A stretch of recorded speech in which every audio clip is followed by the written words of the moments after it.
Now, hello YouTube, another video for you guys, another episode of a unboxing Guillows kit. Today we have the Supermarine Spitfire, Britain's top World War II fighter. Now this is a balsa kit, as it gets a laser cut. This is not an older version, and it does come with actual RC plans, and if you are planning on converting this to an RC plane. I do have some hardware up here. I have this gyro, and then this motor here, and some nylon control horns. Do need to order some new servos and probably some wheels while we're at it. And yes, this is going to be an unboxing video, and hopefully the build video should be coming out very shortly, so stay posted for that. I will hopefully get to that when I have some time. I'm very busy right now. That's why the upload schedule has been a little bit non-existent. So let's get to the unboxing video. This kit is a lot bigger. It's going to look like the P-51 Mustang as shown in the last video, one of the larger ones. And yeah, it's going to be very similar to this. I do believe the wingspan is a little bit smaller, as on the AM62 Mitsubishi Zero has a slightly larger wingspan of 28 inches, I think. But yeah, I could be wrong. I need to check. First, we start off with the canopy. It looks very nice, very well vacuumed canopy out of this plastic here. I do plan on maybe cutting out this little vent hole, as you can see right here, and painting these lines right there. So I do plan on painting a lot of this stuff, hopefully really light, so I can fly a little bit better. This cowl, also vacuum formed, looks amazing, very detailed. I might give this a sand when I'm about to paint it, so the paint actually has something to bond to. So we have some more plastic parts. Looks like exhaust pipes, radiator coolers, I don't know, radiator or something like that, and just maybe like navigation. I'm not really sure what these are. I guess we'll find out soon. I already cracked this thing open to see what we got in here already, so stuff might be coming out. So we'll see what we got here. It looks like a RCU control kit. I guess this is the base plate for electronics. Tail wheel. I will not use this tail wheel. I'm probably going to use a scale wheel, one of those wooden ones, and turn it to a steer, so it's able to steer on the ground. This looks like a wing spar for the gear. I might definitely add that for extra strength. And we got our firewall for our motor.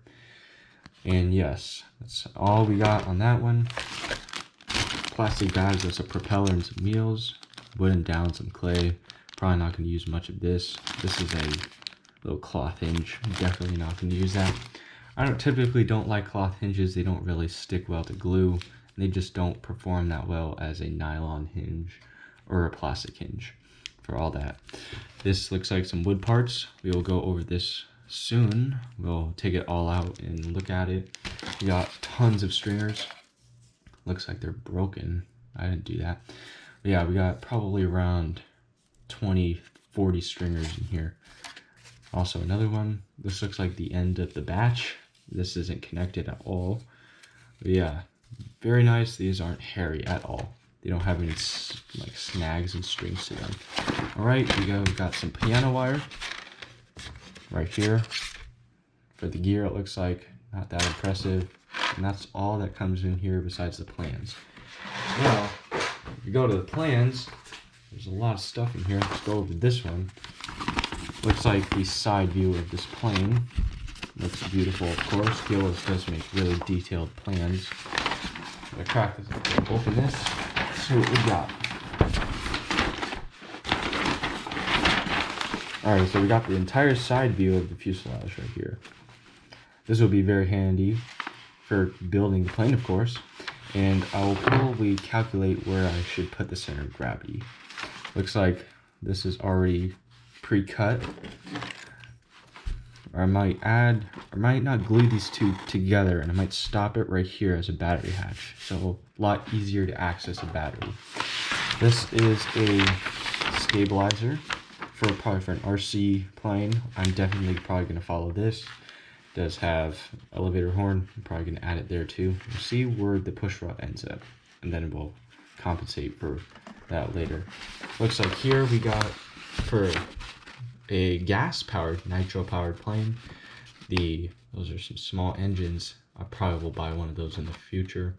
But yeah, if you're gonna make a U control option, you can follow this plan. I'm not gonna be making a U control option or making a U control model, so I'm probably not gonna follow this. We do have a rudder. I'm probably gonna make that too, and we'll see if we'll do planking on this. I'm not too good at planking. I'm probably gonna watch some Jack Panther to see how he planks or something like that. I do need some practice on planking for sure if I'm gonna make some models and balsa model in the future for strength. On the other side, we got the wing, a basic rib layout here. We sanded this completely down. But this one, to get the curvature of this wing here, you just stack a bunch of these little balsa wood pre-cut out pieces, and you sand them down just like normal. I hope I don't go too far, because typically balsa sheets aren't as strong as a wooden dowel or wooden stick, I guess. So we'll see how that ends up. If I do make a mistake, I do have some extra balsa that I bought or received, so if worst comes to worst, I might recarve it. We got our basic side keel fuselage layout here, and